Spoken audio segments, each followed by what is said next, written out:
Hi, I'm Chloe. Today I'm going to tell you my story.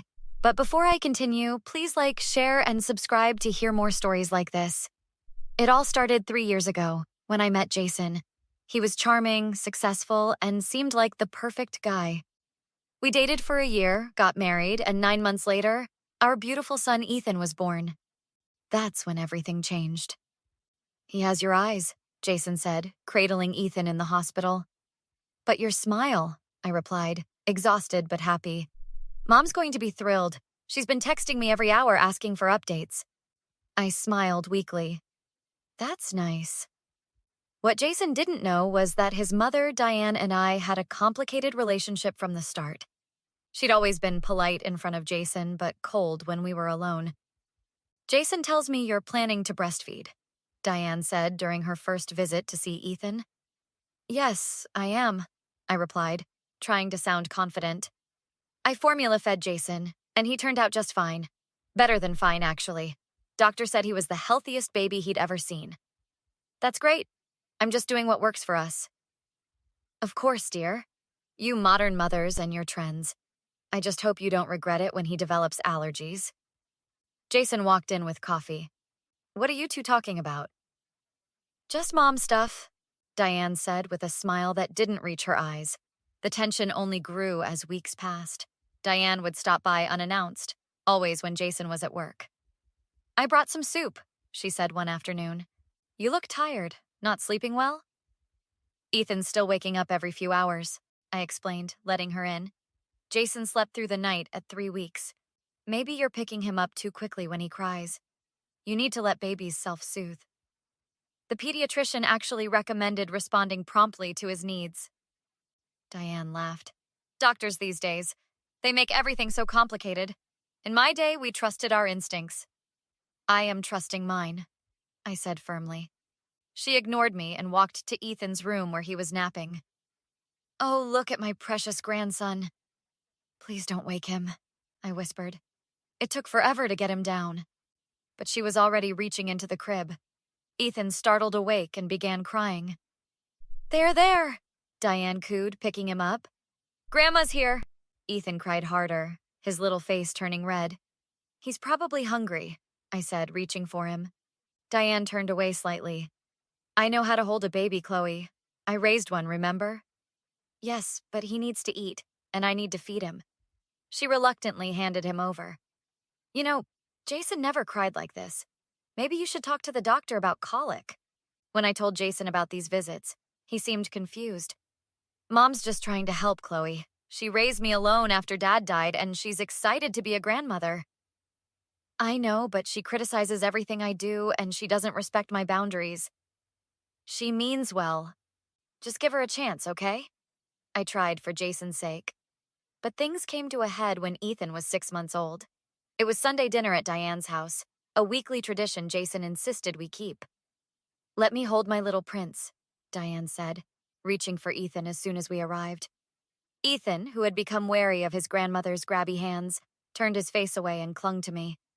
He's just tired from the car ride, I explained. Nonsense. He's my grandson. Come to Grandma, sweetie. She practically pried him from my arms. Ethan began wailing immediately. Mom, maybe give him a minute to adjust, Jason suggested. He's fine. He just needs to get used to me. Diane bounced him roughly while Ethan screamed louder. Please, give him back, I said, my heart racing as Ethan's cries intensified. I'm his grandmother. He needs to know who I am. Diane tried to hug Ethan to her chest, but he arched his back and pushed away. That's when it happened.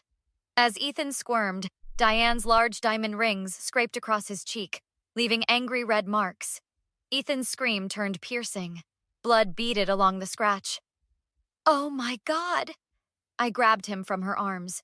You hurt him. It was an accident, Diane protested. He shouldn't have squirmed. He's a baby. I inspected the scratch, my hands shaking with rage. He's bleeding. Jason finally stepped in. Let me see him. Your mother scratched his face with those ridiculous rings she refuses to take off around him. It's just a little scratch, Diane said dismissively. Babies get hurt all the time. Jason fell off the changing table once and turned out fine. You what? I stared at her in disbelief. Mom, that's not helping, Jason said, examining Ethan's face. It doesn't look too deep, but we should clean it. I'm taking him home, I declared, gathering our things. And I don't want her near him until she can respect that he's a person, not a doll. You're overreacting, Diane huffed. Accidents happen. This wasn't an accident. You've been forcing yourself on him for months despite his obvious discomfort.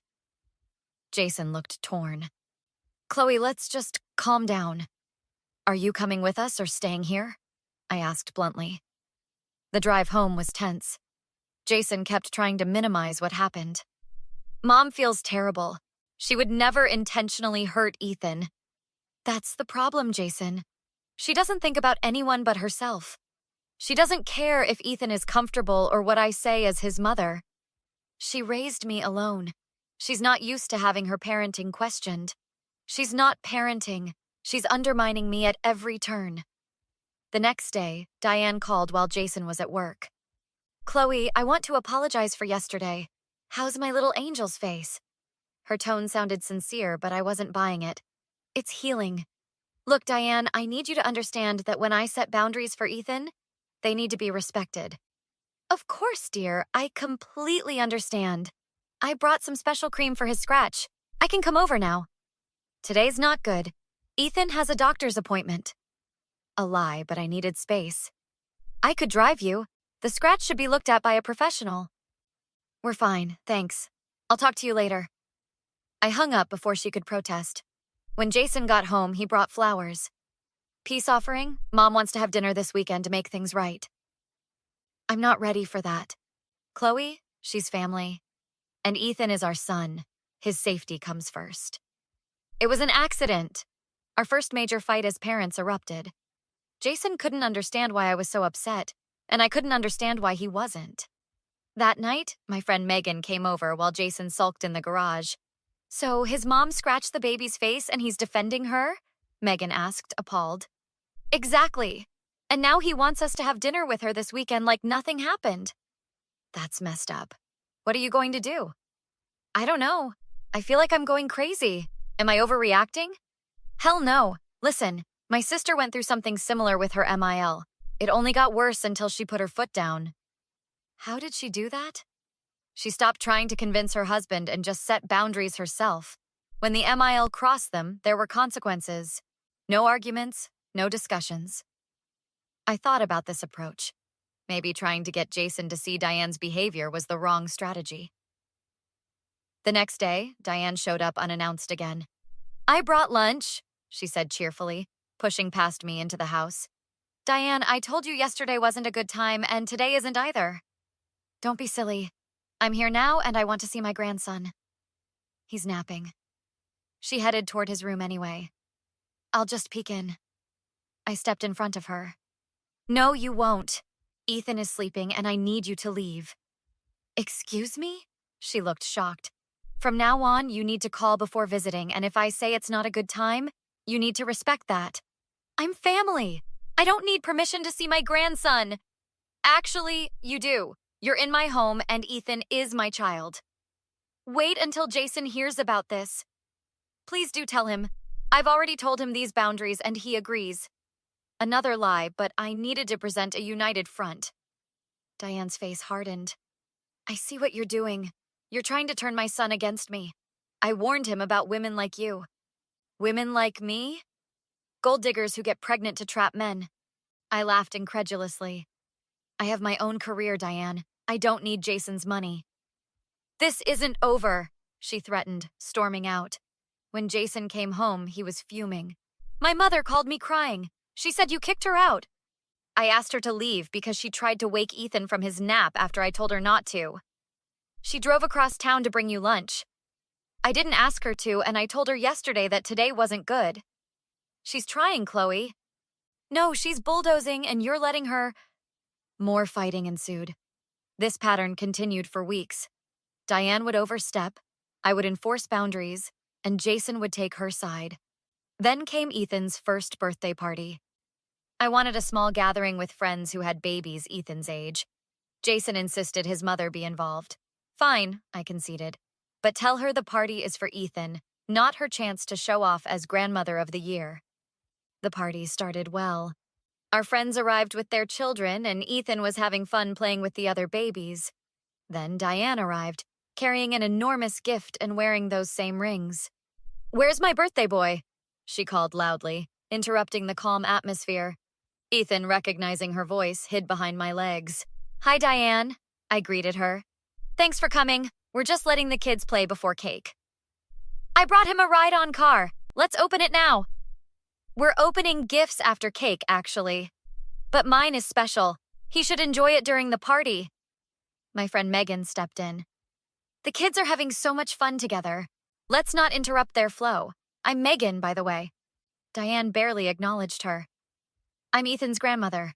I think I know what's best for him." Jason appeared with drinks.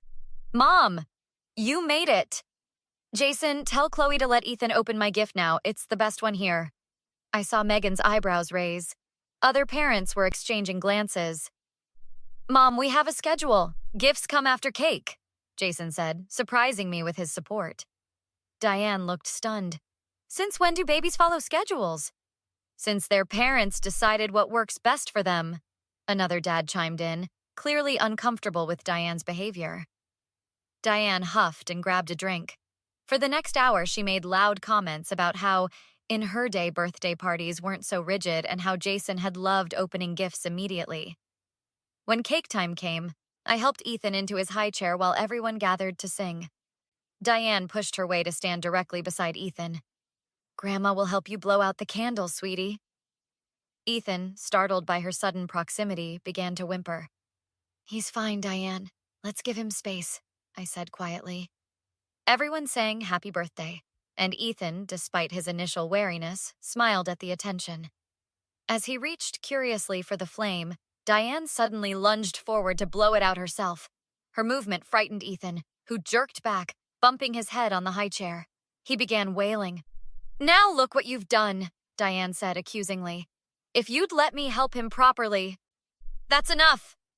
Jason's voice cut through the awkward silence. "Mom, step back. Let Chloe handle this." I lifted Ethan from the chair, comforting him as conversations awkwardly resumed. Jason pulled his mother aside, and I could see them arguing in the corner. Whatever he said, she looked outraged. After the party, when our friends had left, Diane confronted me in the kitchen. "You've turned my son against me. You've poisoned my relationship with my grandson." "No, Diane. Your behavior has done that all on its own." "I've been nothing but helpful. I've given advice, brought food, offered babysitting." Unwanted advice, unasked for visits, and I'd never leave Ethan with someone who doesn't respect his boundaries or mine. "Jason will see through you eventually." Jason walked in. "See through what, Mom?" "Your wife has been manipulating you, turning you against me." "Actually, today I saw clearly for the first time. You embarrassed us in front of our friends. You made Ethan's party about you." Diane's mouth fell open.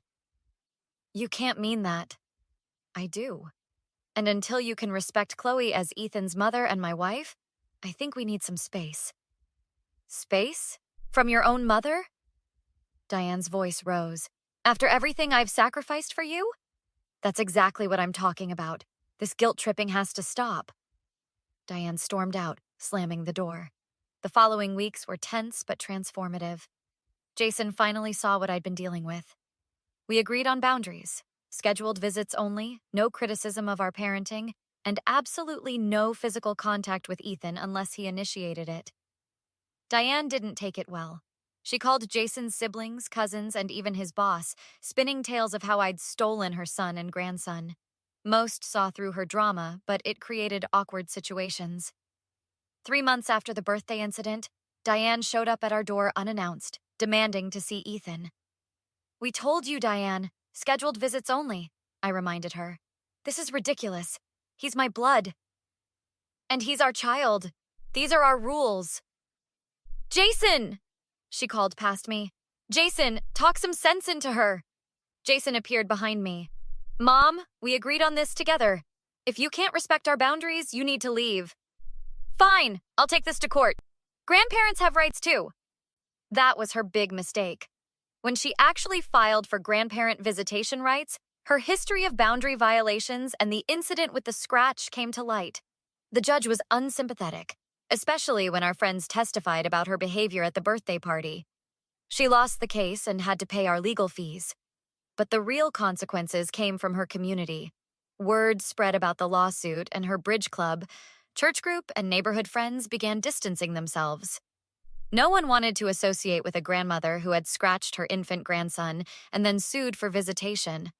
Her social standing, which she prized above all else, crumbled. Within a year, she'd moved to Florida, claiming she needed the warmth for her health. In reality, she couldn't face the whispers and cold shoulders. Jason and I grew stronger through the ordeal. He finally understood the importance of protecting our family unit above all else. Ethan is now 3 and thriving. He doesn't remember his grandmother's invasive behavior, and we've decided that's for the best. If she ever truly changes and can respect our boundaries, maybe supervised visits could be considered far in the future. But I'm not holding my breath. The scratch healed without a scar, but the lesson remains. No one, not even family, has the right to hurt your child or undermine your parenting. Standing firm may cost relationships, but protecting your children is always worth it. So tell me, what boundaries have you had to set with difficult family members, and how did they react when you finally stood your ground?